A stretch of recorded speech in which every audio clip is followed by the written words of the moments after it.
Hello everyone, कैसे हो आप सभी लोग। आई होप आप बहुत अच्छे होंगे और अच्छे से तैयारी भी चल रही होगी। सो आज हम करने वाले हैं मंथली एमसीक्यू सीरीज का part 9 for the month of July. And अगर आपने इसका प्रीवियस पार्ट नहीं देखा है तो आई बटन पे आप क्लिक कर सकते हैं। यहाँ पे पार्ट नंबर 8 का जो लिंक है वो आपको मिल जाएगा। एंड पीडीएफ के लिए आप हमारा टेलीग्राम चैनल ज्वाइन कर सकते हैं, जिसका लिंक आपको डिस्क्रिप्शन बॉक्स में मिल जाएगा। ठीक है, जो लिंक है इसे चेक कर लीजिएगा आप। Okay, so let's start with the session. So first आपका क्वेश्चन है, who won the men's single title at the 2026 Wimbledon championship. So 2026 की जो चैंपियनशिप आपकी हुई थी, इसमें कौन से प्लेयर ने मेंस सिंगल टाइटल में जो है जीत हासिल की थी। So it was your Jannik Sinner, ठीक है, जो इटली के प्लेयर आपके हैं। इसके अलावा बाकी कैटेगरी देखें तो वुमेन सिंगल में लिंडा नॉस्कोवा ने जो है इस जीत हासिल की थी। सेकंड आपकी आती है मेंस डबल, इसमें Harry Heliovaara from Finland and Henry Patten UK से जो है, इन्होंने ये आपके विनर रहे थे। ठीक है, विमेंस डबल में Guo Hanyu from China and Kristina Mladenovic from France, इन्होंने विमेंस डबल में जो है जीत हासिल की थी। मिक्स डबल की बात करें तो मार्सिलो एरेवालो एंड जेलेना ओस्तापेंको जो लातविया के हैं, इन्होंने मिक्स डबल में जो है जीत हासिल की थी। ठीक है, इसके अलावा ये कौन सा एडिशन था विंबलडन चैंपियनशिप का, तो it was your 139th addition. आपका 29 जून से 12 जुलाई तक चला था। एंड वेन्यू इसका आपका था All England Lawn Tennis and Croquet Club, Wimbledon, London, England. Right, अब यहाँ पे ऑर्गेनाइजर कौन थे, अगेन ये आपके All England Lawn Tennis and Croquet Club in association with the world tennis. ठीक है, प्राइस की बात करें तो यहाँ पे जो है 64.2 मिलियन पाउंड स्टर्लिंग जो है वो आपका प्राइस रखा गया था। ठीक है, जो 20% ज़्यादा था एज कम्पेयर टू 2025। ठीक है, सिंगल चैंपियनशिप के लिए 3.6 मिलियन एंड रनर अप्स के लिए 1.8 मिलियन ईच यहाँ पे जो है आपका ये प्राइस रखा था। ठीक है, नेक्स्ट क्वेश्चन है, the Indian navy recently commission indigenous stealth frigate INS Mahendragiri into eastern fleet. INS Mahendragiri belongs to which class of a frights frigates under the project 17A। तो जो आपका INS महेंद्रगिरी है, ये आपका नीलगिरी क्लास जो है इससे बिलोंग करता है। So answer here is option number ई। ठीक है, इसके अलावा इसकी डिज़ाइनिंग की बात करें तो इसे डिज़ाइन किया गया है वॉरशिप डिज़ाइन ब्यूरो द्वारा and it is build by the Mazagon dock ship builders limited. Displacement इसकी आपकी है 6670 टर्न्स की, स्पीड रहेगी अप टू 28 नॉट्स। ठीक है, एंड जो शिप है it is equipped with the launcher, torpedo launcher and integrated anti submarine defence system, आपका electronic warfare suite and embarked multi role helicopter, close in weapon system, ये सारी चीज़ों से ये आपका इक्विप्ड है। ठीक है, नाउ नेक्स्ट क्वेश्चन है, who was facilitated with the Fortune India most powerful women honour for her visionary leadership and commitment to inclusive development. So recently आपकी जो नीता अंबानी जी हैं, इनको Fortune India most powerful women का honour दिया गया है। ठीक है, अब इसके अलावा यहाँ पे इन्होंने एक लिस्ट भी जारी की है, Fortune India most powerful women list 2026 की, जिसमें 100 वुमेन्स को रिकॉग्नाइज किया गया है। ठीक है, अब इस लिस्ट में टॉप 10 की बात कर लेते हैं। पहले नंबर पे नीता अंबानी जी हैं, chairperson Reliance foundation. Second number पे हैं रोशनी नाडर मल्होत्रा, आपकी HCL टेक की। देन थर्ड नंबर पे रेड्डी सिस्टर। ठीक है, फोर्थ पे है सावित्री जिंदल, फिफ्थ पे है आपके प्रीति अदानी, सिक्स पे है किरण मजूमदार शॉ, सेवन्थ पे ईशा अंबानी, एट्थ पे है प्रिया नायर, नाइन्थ पे है बेला बजारिया एंड 10th पे है लीना नायर। ठीक है, ये टॉप 10 विमेन थी आपकी जो Fortune India most powerful women की लिस्ट जारी की गई है उनमें। ठीक है, यहाँ पे आप इनकी इमेज भी देख सकते हैं। अब बात करते हैं फॉर्च्यून इंडिया की। इसके एडिटर इन चीफ हैं सौरभ मजूमदार, हेडक्वार्टर्स का न्यू दिल्ली में लोकेटेड है और इसे 2010 में स्टैब्लिश किया गया था। नाउ नेक्स्ट आपका यहाँ पे न्यूज है, recently world intangible investment report आपकी जारी की गई है and it was released by the world intellectual property organisation along with Luiss business school. ठीक है, इन दोनों ने इसे रिलीज किया है और ये इस रिपोर्ट का थर्ड एडिशन था, जो फोकस करता है on evaluating global investment in knowledge based intangible asset, जैसे software, research and development, IP, brands, design, organisational capital, इन सब में। ठीक है, पर्पस क्या है? एसेस करना contribution of the intangible investment to the long term economic growth. And यहाँ पे जो आपकी इंटेंजिबल इन्वेस्टमेंट की गई है उसमें टॉप 5 कंट्रीज की अगर हम बात करें तो इनमें नाम आता है आपका सबसे पहले यूएसए का, जिसने 4.9 ट्रिलियन की इन्वेस्टमेंट की है 2025 में। जापान की बात करें तो 810 बिलियन की इन्वेस्टमेंट की गई है 2024 में। देन अगेन जर्मनी जो है इसने 2024 में 695 बिलियन की इन्वेस्टमेंट की थी। साथ में फ्रांस आता है आपका इसके बाद चौथे नंबर पे विद 664 बिलियन इन्वेस्टमेंट। यूके आता है 610 billion investment in 2025 and 6 number पे आता है India with investment of 78 billion. ठीक है, और ये डेटा आपका 2023 का बताया गया है। इसके अलावा इंडिया की बात कर रहे हैं तो इंडिया की कितने इन्वेस्टमेंट की गई है? अभी हमने पढ़ा 78.2 बिलियन की इन्वेस्टमेंट ये आपकी देखी गई है। और इंडिया जो है ये फास्टेस्ट आपका मतलब इंडिया जो है it is the fastest among the top 15 economies जिसने 7.9% की एनुअल ग्रोथ शो की है। ठीक है, कंपैरिजन की बात करें तो इंडिया ने सरपास किया है जापान को विद 4.8 एनुअल ग्रोथ। ठीक है, फिलीपींस ने 4.6 फिलीपींस की जो है एनुअल ग्रोथ थी एंड यूएसए की 4.4% थी। ठीक है, इसके अलावा कंपोजिशन की बात करें जैसे सॉफ्टवेयर एंड डेटाबेस में 45% इंडिया की ग्रोथ देखने को मिली है, ऑर्गेनाइजेशन कैपिटल में 21.8%, रिसर्च एंड डेवलपमेंट में 12.7%, डिजाइन में 11% एंड ब्रांड्स में 9.3%। ठीक है, इसके अलावा इम्पैक्ट की बात करें तो सबसे ज़्यादा इम्पैक्ट देखने को मिला है सॉफ्टवेयर एंड डेटाबेस में, जो हमारा ग्रो हुआ है at the 8.2% of a CAGR 2013 से 2023 के बीच में। ठीक है, इसके अलावा यहाँ पे इंटेंजिबल इन्वेस्टमेंट की बात करें तो ये आपका होता है 10% of a formal sector GDP। ठीक है, top 5 economies by intangible investment growth rate तो ये आपकी देखने को मिलेंगे। आपके सबसे नंबर 1 पे है इंडिया जिसने सबसे ज्यादा ग्रोथ यहाँ पे दिखाई है 7.9% की, followed by Japan, Philippines, USA and Germany. ठीक है, नाउ ग्लोबल ट्रेंड्स की बात करें तो ग्लोबल इंटेंजिबल इन्वेस्टमेंट जो आपकी थी इस बार इसने क्रॉस किया है आपका $10 ट्रिलियन।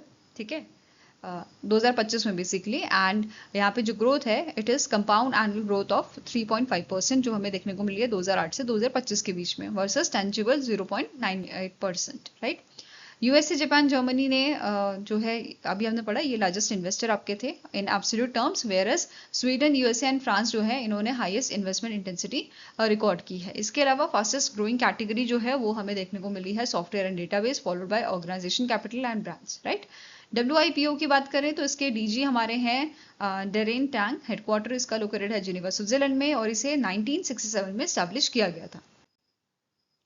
नाउ नेक्स्ट क्वेश्चन आता है which country recorded the highest intangible investment growth rate among major economies in the latest data. तो अभी हमने पूरा डिटेल में पढ़ा था राइट रिपोर्ट, और इस रिपोर्ट के अकॉर्डिंग जो आपका हाईएस्ट इंटेंजिबल इन्वेस्टमेंट ग्रोथ जो है वो इंडिया की देखने को मिली है। Right, so answer is option number E, 7.8% की। राइट, नाउ नेक्स्ट क्वेश्चन है digital Bharat Nidhi, government of Gujarat, Gujarat fibre grid network limited and BSNL इन्होंने साइन किया है addendum to the existing agreement for implementing the amended Bharat net programme in Gujarat under the state led model.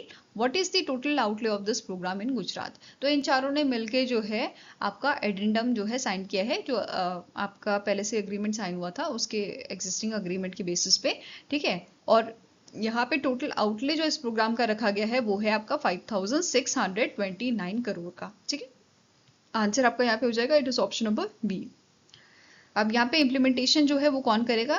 Gujarat fibre grid network limited जो है ये implement करेंगे programme को across 14,287 gram panchayat, providing over 5 lakh rural home fibre connection and extending connectivity to the 3,895 villages on a demand basis, right? Signatories इसके कौन थे? P Bharati जो secretary हैं department of science and technology के, government of Gujarat science and technology government of Gujarat, and Dinesh Kumar Garg जो deputy director general आपके हैं Aadhaar and Bharat net programme के। ठीक है, नेक्स्ट आपका क्वेश्चन है the department of post recently sign an MOU with which organisation to conduct India's largest village level telecom survey. So department of post का अभी agreement sign हुआ है, MOU साइन हुआ है telecom regulatory authority of India के साथ। ठीक है, TRAI के साथ इनका MOU साइन हुआ है। और यहाँ पे डिटेल में थोड़ा जाएंगे इसके, बट उससे पहले TRAI जो है इसकी स्टैटिक इन्फॉर्मेशन कवर कर लेते हैं। इसे 1997 में स्टैब्लिश किया गया था। हेडक्वार्टर्स का न्यू दिल्ली में लोकेटेड है और इसके चेयरपर्सन रहेंगे आपके अनिल कुमार लाहोटी। ठीक है, नाउ इस MOU की बात कर रहे थे हम, जो डिपार्टमेंट ऑफ पोस्ट एंड आपका TRAI के बीच में साइन हुआ है। इसका मेन ऑब्जेक्टिव है आइडेंटिफाई करना मोबाइल कनेक्टिविटी गैप्स को, सपोर्ट करना evidence based telecom policy and improve करना रूरल टेलीकॉम इंफ्रास्ट्रक्चर को अंडर डिजिटल इंडिया। ठीक है, डिजिटल इंडिया मिशन जो है हमारा। इसके अलावा इम्प्लीमेंटेशन की बात करें तो सर्वे वर्कफोर्स जो है आपकी वो रहेगी ओवर 1.40 लाख ग्रामीण डाक सेवक। ठीक है, वो यहाँ पे सर्वे करेंगे। एंड मेथड क्या रहेगा, data collection during the routine postal operation. Right, यहाँ पे जो डिपार्टमेंट ऑफ पोस्ट है ये कंडक्ट करेगा सर्वे, एंड जो TRAI है ये प्रोवाइड करेगा app training, technical support and monitoring. Right, signatories की बात करें डिपार्टमेंट ऑफ पोस्ट की तरफ से मनीषा बंसल बद्दल जो है आपकी ये रहेंगी, एंड TRAI की तरफ से SMK चंद्रा रहेंगे। ठीक है, जिन्होंने ये अग्रीमेंट साइन किया था। Now next is Chitkara University recently launched Atal Incubation Center, Chitkara Incubation Foundation and Atal Incubation Center Pride Labs with combined investment of how much over 5 years to strengthen deep tech startup। तो यहाँ पे Chitkara university ने Atal incubation centre, Chitkara incubation foundation and आपका Atal incubation centre pride lab जो है वो launch की है। और इसका मेन पर्पस है आपके जो डीप टेक स्टार्टअप्स हैं इंडिया के उनको और स्ट्रेंथन करना, मजबूत करना। ठीक है, और इसके लिए यहाँ पे जो अमाउंट है वो अलॉट किया गया है, इट इज़ योर 20 करोड़। ठीक है, 20 करोड़ का अमाउंट जो है वो यहाँ पे इन सब चीज़ों के लिए दिया गया है। ठीक है, अब यहाँ पे इंक्यूबेशन सेंटर जो है इसका काम रहेगा प्रमोट करना research, commercialisation, entrepreneurship and technology led economic growth को by supporting deep tech startups. ठीक है, ये जो इनिशिएटिव है it was launch in collaboration with Atal innovation mission जो नीति आयोग के अंडर आता है, एंड चितकारा यूनिवर्सिटी, इनके कोलैबोरेशन में इसको लॉन्च किया गया है। इसके साथ ही अटल टिंकरिंग लैब सारथी पंजाब जो है इसको भी लॉन्च किया गया था, स्ट्रेंथन करने के लिए और मेंटोर करने के लिए अटल tinkering labs across Punjab and for creating innovation pipeline from school to startups। ठीक है, now next आपका यहाँ पे क्वेश्चन है what is the name of a official mascot unveiled for 22nd Commonwealth table tennis championship जो आपका दिल्ली में होगा। ठीक है, तो दिल्ली की CM रेखा गुप्ता जो है उनके द्वारा रिसेंटली अनवील किया गया है मैस्कॉट जिसका नाम है Mayur, and it is inspired from the Indian peacock. Right, Mayur आप सबको पता है पीकॉक को बोलते हैं। ठीक है, सो कॉमनवेल्थ टेबल टेनिस चैंपियनशिप जो है 2026 की, ये आपकी थया गराज स्टेडियम में होगी न्यू दिल्ली में, एंड 27 जुलाई से ये 2 अगस्त तक चलेगी। 7 डे टूर्नामेंट ये आपका होगा जिसमें 7 कैटेगरीज में ये आपका खेला जाएगा। ठीक है, ऑर्गेनाइजर यहाँ पे कौन है, दिल्ली गवर्नमेंट है, and table tennis federation of India रहेगी आपकी। ओके, नाउ नेक्स्ट आपका क्वेश्चन है which place in Jammu and Kashmir was selected among the first town in India for street food hub development under the PM Svanidhi initiative. तो अभी जो है आपका लखनपुर जो है इसको सेलेक्ट किया गया है अमंग द फर्स्ट टाउन, जो इंडिया का आपका पहला टाउन रहेगा for the street food hub development. ठीक है, under which scheme, under PM Svanidhi initiative और अ स्कीम। ठीक है, अब मुझे कमेंट सेक्शन में PM स्वनिधि का फुल फॉर्म बताइए। ठीक है, नाउ जो आपका लखनपुर हब जो है ये आपका लगभग 1754.25 स्क्वायर किलोमीटर में रहेगा इन अ 2 क्लस्टर, एंड ये प्रोवाइड करेगा modern vending infrastructure and it will transform Lakhanpur into a culinary destination. Right, इसके अलावा इसका ऑब्जेक्टिव है डेवलप करना organise and hygienic street food hubs, promote करना आपका Dogra cuisine and regional culinary traditions को, और बूस्ट करना टूरिज्म को, एंड क्रिएट करना sustainable livelihoods for street vendors. Right, funding model की बात करें तो जो आपके अप्रूव्ड हब होंगे, हर एक अप्रूव्ड हब को 4 करोड़ का अमाउंट यहाँ पे दिया जाएगा,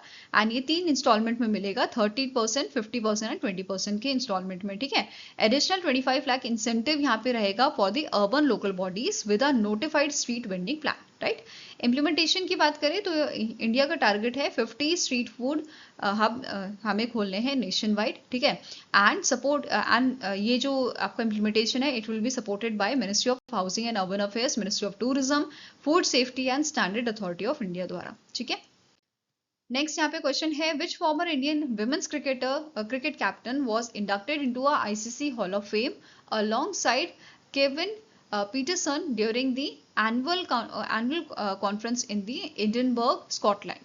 सो इनमें से कौन सी इंडियन विमेन क्रिकेट कैप्टन रही है आपकी, ठीक है, जिन्हें recently ICC hall of fame में आपका इंडक्ट किया गया है। अभी हमने रिसेंटली एक और न्यूज़ पढ़ी थी जहाँ पे सौरव गांगुली जो है उनको भी आईसीसी हॉल ऑफ फेम में आपका इंडक्ट किया गया था, ठीक है। नाउ अब यहाँ पे जो अंजुम चोपड़ा है, ठीक है, इनको इंडक्ट किया गया है आईसीसी हॉल ऑफ फेम में और ये थर्ड इंडियन विमेन है जिनको यहाँ पे इंडक्ट किया गया है। इनसे पहले Diana Edulji and Neetu David जो है उनको पहले ही यहाँ पे इंडक्ट किया जा चुका है। इसी के साथ ये 13th इंडियन ओवरऑल बनती है जिनको आईसीसी हॉल ऑफ फेम में इंडक्ट किया गया है, ठीक है।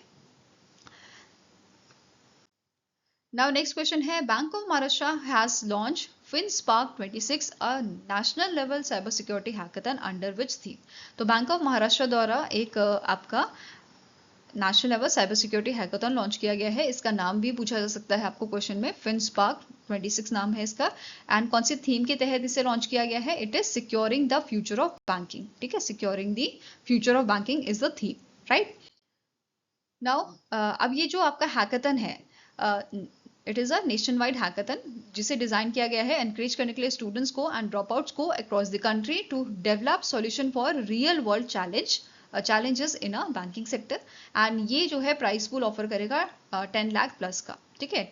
टॉप 20 टीम्स जो हैं ये शोकेस करेंगी अपना solution at the grand finale जो आपका COEP टेक्नोलॉजिकल यूनिवर्सिटी पुणे में होगा, राइट। विनिंग टीम जो होगी उसको चांस मिलेगा डिमॉन्स्ट्रेट करने का अपना प्रोजेक्ट ग्लोबल फिनटेक फेस्ट में, ठीक है। अब ऑर्गेनाइजिंग पार्टनर कौन से हैं? Indian banks association, department of financial services, COEP, technological university Pune and bank of Maharashtra, ठीक है। इसका फोकस एरिया रहेगा इनसाइडर थ्रेट डिटेक्शन पे, privileged access misuse, AI driven correlation of a cybersecurity telemetry, transaction behavior analysis and fraud prevention and proactive threat identification पे, ठीक है, ये focus area रहेंगे। इसके अलावा रजिस्ट्रेशन एंड इवैल्यूएशन की बात करें तो एलिजिबिलिटी क्या है? इंडिविजुअल और ग्रुप यहाँ पे आपका जो है एलिजिबल है और ग्रुप जो है मैक्सिमम 4 मेंबर्स का बन सकता है, ठीक है। प्रोसेस क्या है? रजिस्टर करना है, सिलेक्ट करना है प्रॉब्लम स्टेटमेंट, डेवलप करना है स्ट्रक्चर आइडिया एंड प्रोटोटाइप और सबमिट करना है इवैल्यूएशन को, ठीक है, submit for evaluation. Evaluation parameters आपके कहते हैं बिजनेस पोटेंशियल एंड रेलेवेंस होना चाहिए, security consideration, uniqueness of approach, user experience, scalability, ease of development and maintenance. तो ये सारी चीजें के बेसिस पे इवैल्यूएशन यहाँ पे की जाएगी, ठीक है। नाउ नेक्स्ट आपकी न्यूज है पीएम नरेंद्र मोदी जी का विजिट हुआ था ऑस्ट्रेलिया में और पीएम मोदी जी का जब यहाँ पे ये गए थे तो इन्हें सेरेमोनियल वेलकम इनका किया गया था एंड गार्ड ऑफ ऑनर भी इन्हें दिया गया था, ठीक है। इसके साथ ही इनकी विजिट के दौरान ऑस्ट्रेलिया इंडिया CEO फोरम हुए थे which is jointly address by the PM Modi ji and Australian PM Anthony Albanese, right. Key points यहाँ पे क्या है? पीएम मोदी जी ने इनवाइट किया था ऑस्ट्रेलियन बिजनेस, मतलब इस इवेंट में जो आपका ऑस्ट्रेलिया इंडिया CEO फोरम हुआ था यहाँ पे पीएम मोदी जी ने बोला है ऑस्ट्रेलियन बिजनेस जो है उनको इनवाइट किया है इंडिया में कि आप इंडिया में आके इन्वेस्टमेंट कीजिए, manufacturing, clean energy, AI, critical minerals, digital economy, infrastructure, aviation, logistic, food processing, financial services, advance technology पे। एंड इन्होंने एम्फेसाइज किया था कि जो ऑस्ट्रेलियन टेक्नोलॉजी है इन्वेस्टमेंट एंड रिसोर्सेज जो हैं वो हेल्प कर सकते हैं, मतलब वो हेल्प करेंगे इंडिया को अचीव करने में। इंडिया का जो टारगेट है 500 gigawatt renewable energy capacity by 2030 and net zero by 2070, right. इस टारगेट को सपोर्ट करने में वो मदद करेंगे, ठीक है। इसके अलावा पीएम मोदी ने यहाँ पे अर्ज किया है बिजनेसेस को फ्रॉम बोथ कंट्रीज कि वो जॉइंटली डेवलप करें ग्लोबल सोल्यूशन इन एरियाज जैसे rare earth, lithium batteries, semiconductor, electric vehicles, AI, defence supply chains में, ठीक है। साथ में ही जो ऑस्ट्रेलिया का लार्जेस्ट पेंशन फंड है ऑस्ट्रेलियन सुपर, इसने प्लेज किया है ये 500 मिलियन ऑस्ट्रेलियन डॉलर जो है वो इन्वेस्ट करेगा इंडिया में, इंडिया के national investment and infrastructure fund में, ठीक है, जो जिसके इनकी पहले भी फंडिंग हो चुकी है इंडिया में। सो इनका जो टोटल है and it raise to the 3.3 billion Australian dollar, right. तो अभी ये 500 मिलियन और यहाँ पे जो है ये करने वाले हैं इन्वेस्टमेंट, ठीक है। इसके साथ ही टोटली इनकी कितनी हो जाएगी? 3.3 बिलियन ऑस्ट्रेलियन डॉलर हो जाएगी, फाइन। इसके अलावा इंडिया एंड ऑस्ट्रेलिया ने लॉन्च किया है Australia India partnership on cyber critical technology and supply chain में, एंड ये रिप्लेस करेगा 2020 के framework arrangement on cyber cooperation को। इसके 5 पिलर्स रहेंगे: supply chain resilience, critical technology, cyber security, digital resilience, defence, research and collaboration, right. Administration की बात करें तो यहाँ पे जॉइंटली जो डेप्यूटी एनएसए हैं इंडिया के and deputy security adviser basically and deputy secretary आपके international and security group from Australia, तो ये दोनों ही इसे एडमिनिस्ट्रेट करेंगे।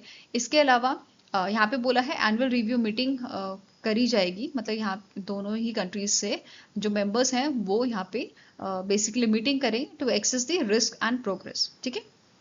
साथ में नोट करना है over the last 10 years India Australia comprehensive strategic partnership जो है ये एक्सपैंड हुई है in areas like agriculture, science and technology, space, innovation and clean energy,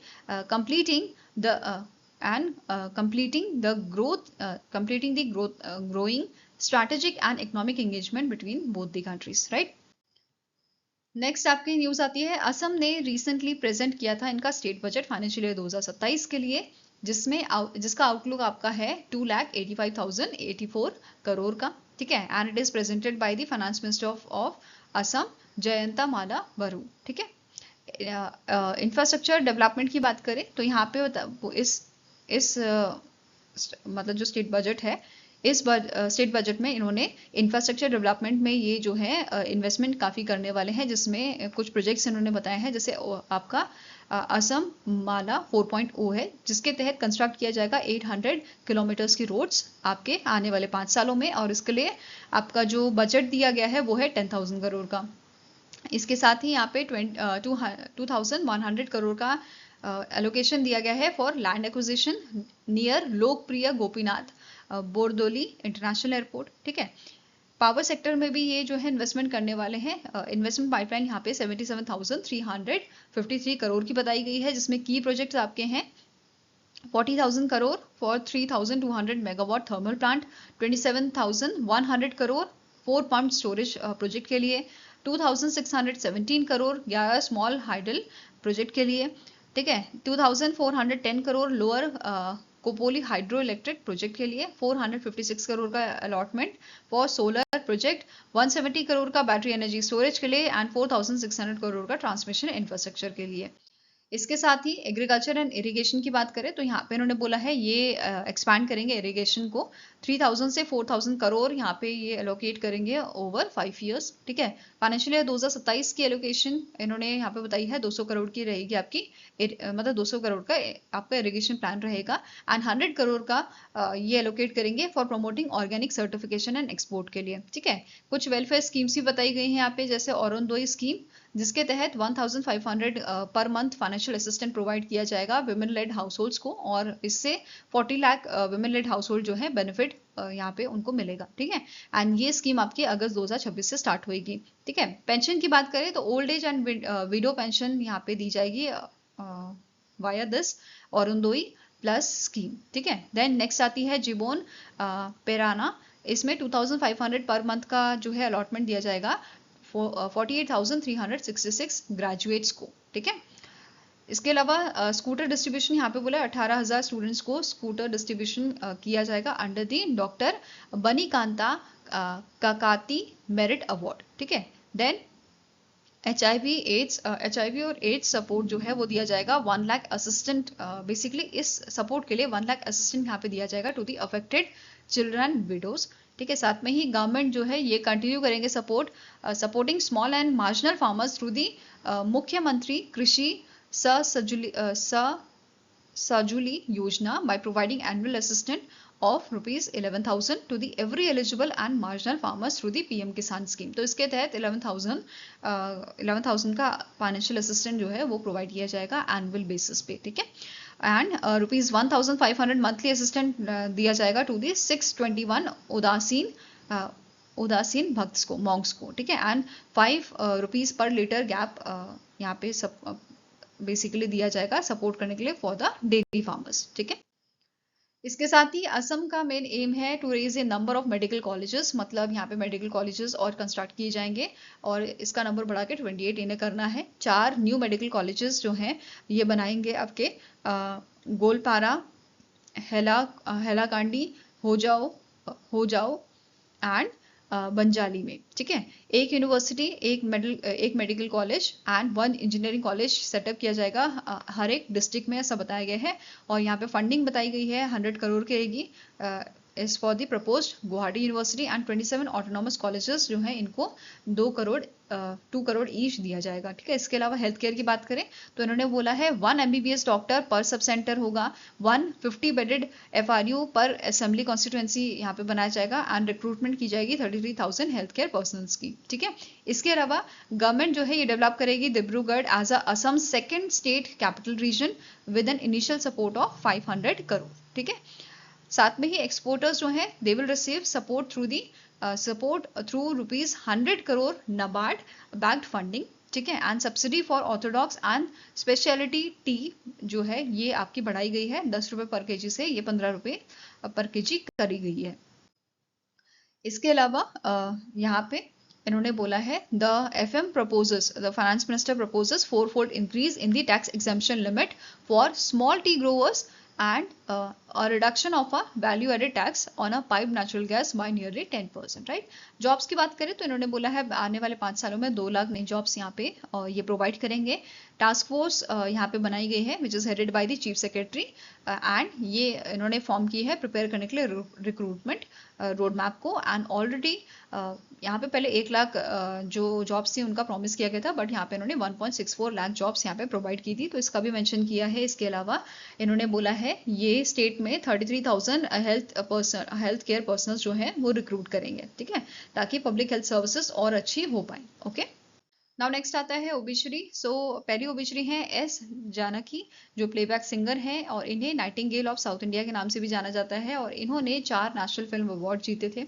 ठीक है, इसके अलावा बेस्ट फीमेल प्लेबैक सिंगर का अवार्ड इन्होंने जीता है। इसके साथ ही यहाँ पे जो है इन्हें पद्म भूषण के लिए सिलेक्ट किया गया था 2013 में, बट इन्होंने अवार्ड लेने से मना कर दिया था। ठीक है, इसके साथ ही नेक्स्ट ओबिचुरी आपके आती है शेख हामिद बिन खलीफा अल थानी जो फॉर्मर एमिर रह चुके हैं कतार के। ठीक है, आई होप गाइज आपको ये वीडियो पसंद आया तो लाइक एंड शेयर जरूर कीजिएगा और हमारे साथ जुड़ने के लिए हमारे चैनल को सब्सक्राइब कीजिएगा। अगर आपके कुछ सजेशन है तो आप हमें मेल कर सकते हो benchmarkstudy007@gmail.com पे, या फिर आप हमें कमेंट सेक्शन में भी लिख सकते हैं। सो मिलेंगे ऐसे नेक्स्ट वीडियो के साथ। Till then take care, have a nice day and all the best for your preparations.